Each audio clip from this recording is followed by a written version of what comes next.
pro vestibular, né, minha filha? Pois é complicado, né? Quer ver um tema que é certo que vai cair? É o tema da aula de hoje. Urbanização do Brasil. É impossível você fazer o vestibular da UERJ e não cair alguma coisa sobre urbanização do Brasil. É impossível você fazer o Enem e não cair alguma coisa sobre cidades. Então, vem comigo. Pega seu caderno, pega sua caneta, aquele caderno bonitinho que eu sei que você tem, e começa a anotar os pontos principais dessa aula. Não deixa passar essa oportunidade, hein? Vem comigo. Clap along if you feel like a room without a roof. Clap along if you feel like happiness is the truth. Clap along if you know what happiness is to you. Opa! Hoje a nossa aula é sobre geografia urbana e eu amo esse tema, é meu tema predileto na geografia. É também um tema que não tem erro. Você vai abrir a sua prova do vestibular, seja da UERJ, seja do Enem, e com certeza absoluta vai ter alguma coisa sobre cidades. Então, você não pode deixar de dominar tudo que diz respeito à urbanização, beleza? Então vamos lá. A urbanização, ela é um processo de transformação do meio rural em um meio urbano, tá? Ela vai desencadear aí a formação das cidades.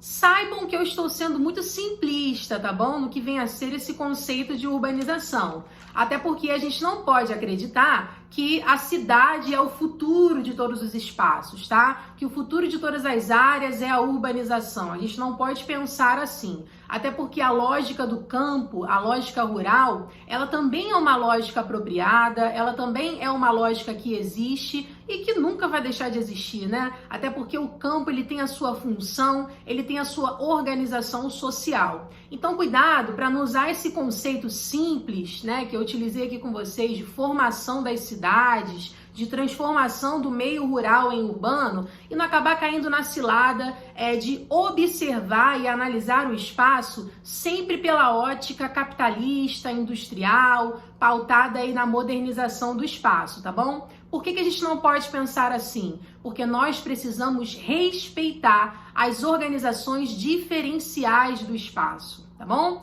Então, hoje eu separei para vocês uma análise cronológica para a gente começar a falar sobre cidades brasileiras. E a gente vai dar uma passeada lá pelo século XVI no Brasil para poder entender que a ocupação do território brasileiro, ela nesse período foi feita preferencialmente na parte litorânea, né? E o que desencadeou essa ocupação territorial foi a atividade açucareira, ou seja, a produção do açúcar. Bom, no século 17 e 18, houve uma interiorização dessa ocupação territorial. E o que desencadeou essa ocupação do interior do território brasileiro foi o ouro e a pecuária.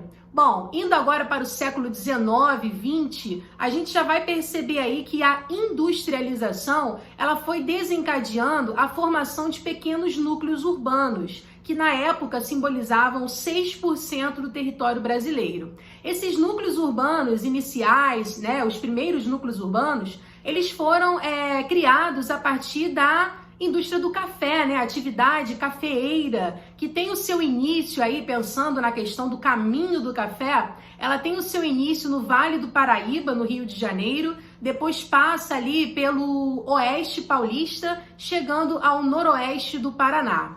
Bom, o que a gente pode refletir aqui também dentro dessa cronologia? Não podemos deixar de citar que em 1960 houve a construção de Brasília, o que fez com que a população fosse cada vez mais para o interior do território, ocupando ali a região do centro-oeste. E a partir disso, a gente já pode perceber que houve o estabelecimento de uma urbanização no Brasil. E essa urbanização, ela começou a ser intensa, concentrada na região sudeste, principalmente entre os estados de São Paulo e Rio de Janeiro. Outra questão também é que essa urbanização não teve planejamento, né?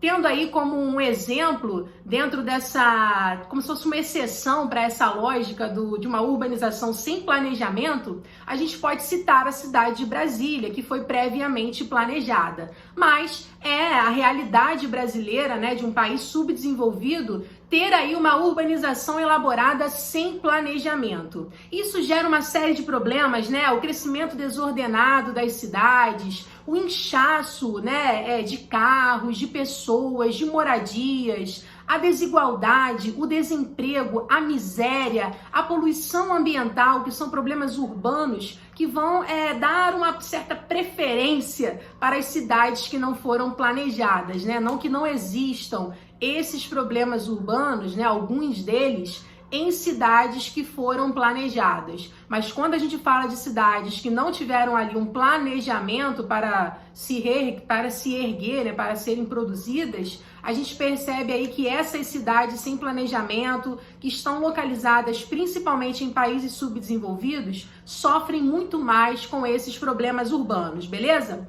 A base urbana do Brasil, ela é baseada em industrialização e êxodo rural, como vocês podem perceber. Porque nesse período aí, né, do século XIX, XX, uma coisa que era muito comum acontecer é a produção de novos empregos nos centros urbanos. E simultaneamente a esse processo, houve a mecanização do campo, com a descoberta aí de novas tecnologias, do agronegócio, sementes transgênicas, uma série de insumos e herbicidas, fungicidas, todas essas técnicas agrícolas baseiam-se na mecanização do campo. E durante esse processo de mecanização do campo, houve aí uma saída de trabalhadores rurais indo em direção aos centros urbanos, porque no momento em que o campo estava se mecanizando e dando aí uma certa desnecessidade, né, perdendo aí a necessidade da mão de obra humana em grande quantidade,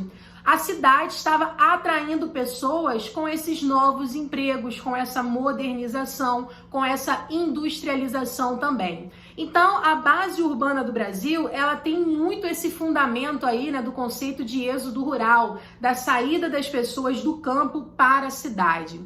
Pensando aqui um ranking regional aqui no Brasil, a gente pode citar como primeira região, né, em questão de ocupação territorial, em questão de presença de recursos urbanos, a gente pode citar o Sudeste em primeiro lugar, em segundo lugar o Centro-Oeste, em terceiro lugar a região Sul, em quarto lugar a região Norte e em quinto lugar a região Nordeste. E o mais incrível é que a região Nordeste, durante o período colonial, foi a região mais densamente povoada e também a mais rica. E hoje ela é uma região que apresenta os principais problemas socioeconômicos e é a menos ocupada. Então a gente percebe, né, como que a história, como que o tempo estão se articulando em prol da transformação espacial, como a lógica urbana e econômica ela é extremamente mutável. E nós da geografia, nós alunos de geografia, vocês, né, alunos de geografia, eu que era aluna e agora sou professora,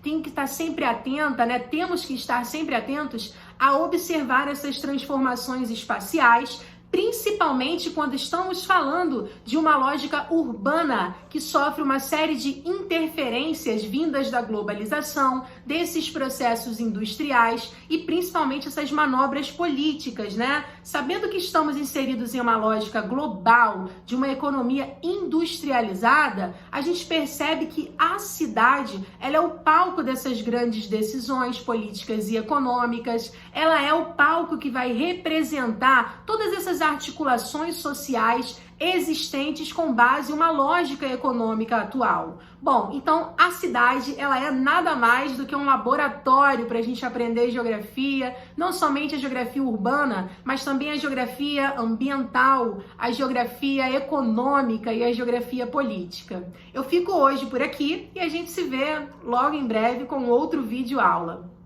Um beijo, tchau, tchau!